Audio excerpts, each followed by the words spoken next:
और भारत कई रहस्यमय चिन्हों के साथ चलता है। हमने देखा कि मंगल ग्रह रोग का कारक है। पिछले प्रवचन में हमने सुना कि मंगल ग्रह रोग का कारक है, मंगल ग्रह ऋण का कारक है, उदारी। मंगल ग्रह शत्रु का कारक है, शत्रु भी मंगल ही उत्पन्न करता है, ऋण को भी मंगल ही उत्पन्न करता है और रोग को भी मंगल ही उत्पन्न करता है। हमने देखा ये मंगल जब आश्लेषा नक्षत्र में आते हैं तो अपनी कोई भी इस प्रकार की क्रिया को क्रियान्वित नहीं कर पाते, वहां स्तब्ध हो जाते हैं, स्तंभित हो जाते हैं। और आश्लेषा नक्षत्र का चिन्ह हमने पिछली बार देखा कि दो सांप ऐसे मुड़े हुए हों, वही मेडिकल काउंसिल का सिंबल भी है। दवाई के दुकानों में, डॉक्टरों के दुकानों में, कोई पर्ची में आप देखो तो बोर्ड में, पर्चियों में यही दो सांप लिपटे हों, ये चिन्ह निश्चित रूप से बाहर रहता है। और भारत के किसी भी मंदिर में जाओ, आप शिव मंदिर में जाओ, देवी मंदिर में जाओ, विष्णु मंदिर में जाओ, कहीं ना कहीं एक वृक्ष के नीचे एक पत्थर लगा होगा, उस पत्थर में दो सांप लिपटे हों, ये चिन्ह हर मंदिर में अवश्य मिलेगा। और लोग उसको दूध चढ़ाते हैं या वंदन करते हैं, पूजा करते हैं। ये सभी क्रम लोग निरंतर इन चिन्हों पर करते हैं।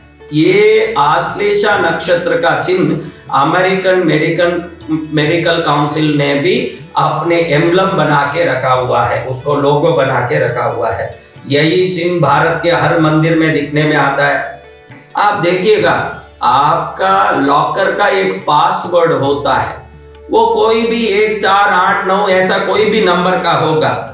उस नंबर को दबाते ही आपका लॉकर खुलता है। कई लोग ऐसे पूछते हैं कि इस चिन्ह में क्या पड़ा है। ऐसे कोई चिन्ह रख लेने से थोड़ी भाग्य उदय हो जाता है। अगर कोई अनजाने नंबर को दबाने से किसी तिजोरी का ताला खुल सकता है, तो इस ब्रह्मांड में अनेकों ऐसी शक्तियां भरी है जिस शक्ति का तह तक पहुंचना अनंत युगों तक मनुष्य के शोध के बाद भी संभव नहीं है। ऐसी शक्तियों का किस प्रकार से इस संसार में असर पड़ता है, ये कोई नहीं जान सकता। इस संसार का कोई व्यक्ति नहीं जान सकता कि कौन सी शक्ति कैसे काम करती है। आजकल नास्तिक लोग पूछते हैं कि इस चिन्ह में क्या पड़ा, इस मूर्ति में क्या पड़ा, उसमें क्या पड़ा। अरे मेरे भाई, जब एक कोई भी चीज का तुझे पासवर्ड दिया जाता है तो उसमें क्या पड़ा क्यों नहीं पूछता है। वो तो कोई भी प्रकार का नंबर हो सकता है, कोई अल्फाबेट हो सकता है, ACDQ ऐसे कुछ हो सकता है। आजकल तो बेटा ये फोन को आप लोगों को कोई मैसेज आना तो फोन में आता है, वो क्या नंबर बोलते हैं, उसको डालते ही खोलता है फोन, फिर खुलता है। पासवर्ड नहीं बेटा, OTP। हाँ, वो OTP क्या बोलते हो? OTP कौन सा कोई फिक्स्ड पैटर्न का होता है? OTP को आप समझ पाते हो कि भाई ये फिक्स्ड पैटर्न का कोई OTP होगा, उसमें ATQ1937 हो सकता है कि नहीं? तो तब आपने युवा वर्ग ने कभी सवाल नहीं पूछा कि ये क्या अनजाना नंबर दे रहे हो, हमको तो व्यवस्थित एक सीक्वेंस ही दो, हमको एक पैटर्न दो। आपने कभी नहीं पूछा।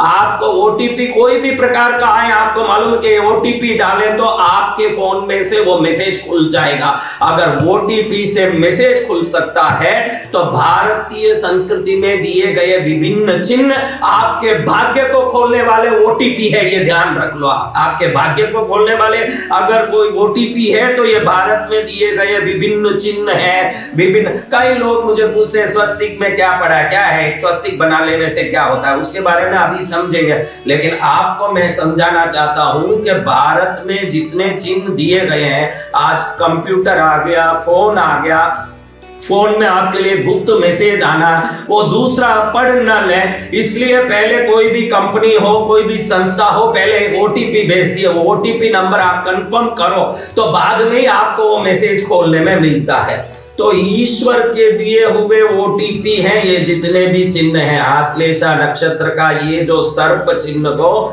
कोई आदमी अपने घर में कहीं भी लगा के रख ले, जहाँ सोने की जगह हो, जहाँ कोई चलने फिरने की जगह हो, वहां कम से कम एक दिन में 3 बार अपने नजर में कम से कम पड़े। क्योंकि त्रिसंध्या में कोई भी क्रिया किया जाए तो वो निश्चित असर करता है, सुबह, दोपहर और शाम। क्योंकि रात में व्यक्ति सोने के पहले जो दिन भर 3 बार उसको देखता है, तो दिन भर में 3 अल्फा, बीटा और वापस अल्फा के, सुबह उठते समय अल्फा स्टेट में आता है, फिर बीटा में आता है, वापस अल्फा में आता है। तो ये 3 स्टेट के अंदर 3 बार अगर उस चिन्ह को देखता है तो उसकी अवचेतन मन में ये चिन्ह पहुंच जाए तो ये चिन्ह अंदर घुस के ओटीपी की तरह काम करता है, आपके भाग्य का दरवाजा खोल देता है। इसलिए ये ध्यान रखिएगा, जैसे आप ओटीपी का नंबर के बारे में कभी चर्चा नहीं करते कि ये क्यों नंबर है, इसमें क्या पड़ा, बड़े विश्वास के साथ किसी इंसान का भेजा हुआ ओटीपी नंबर का फॉलो अप करते हो तो उतने ही विश्वास के साथ ऋषि मुनियों के द्वारा बनाए गए भारतीय धर्म के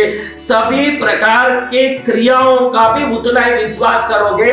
तो ओटीपी तो शायद खुलने के बाद आपको क्या मिल जाएगा बड़ा से बड़ा, लेकिन हमारे ऋषि मुनियों के बताए गए धार्मिक क्रियाओं को बड़े विश्वास से फॉलो करोगे तो एक क्रिया में आप एक एक प्रकार का दिव्य असर को महसूस कर सकोगे, इतना ताकत उसमें है। मैंने बोला कि हर नक्षत्र का अपने अपना एक चिन्ह है, हर नक्षत्र का अपना अपना एक शक्ति है, हम उन चिन्हों को लेके चलते हैं। हम देखिए भारतीय संस्कृति में ये है, विदेश में जो लोग कुछ कर नहीं पाए या जिनकी विवाहिक जिंदगी टूट गई, जिनके जीवन में बच्चे साथ नहीं दिए, सब निकल गए, अकेले होकर के बूढ़े मर रहे हैं, ऐसे लोग रात भर नींद की गोलियां खा के अपनी जिंदगी बिताते हैं। उनका जीवन एकदम दुर्भर और दुखी हो जाता है क्योंकि उनकी जिंदगी का कोई सहारा नहीं है।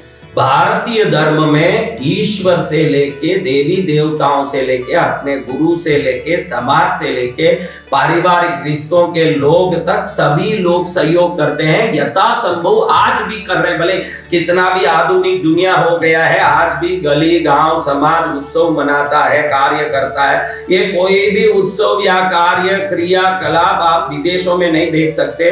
अकेला कोई बाप कहीं पड़ा पड़ा अपने जीवन गुजार रहा है, अकेली माँ कई औरत जीवन गुजार रही है, बेटे अपने अलग ही जीवन गुजार रहे हैं। उनकी जीवन शैली इतनी स्वतंत्र और स्वार्थपूर्ण है, जिसको देख के आप उसी जीवन को आप अनुसरित करोगे तो निश्चित रूप से आपको उन्हीं जीवनों की तरह अंत दुखमय होने की संभावना है।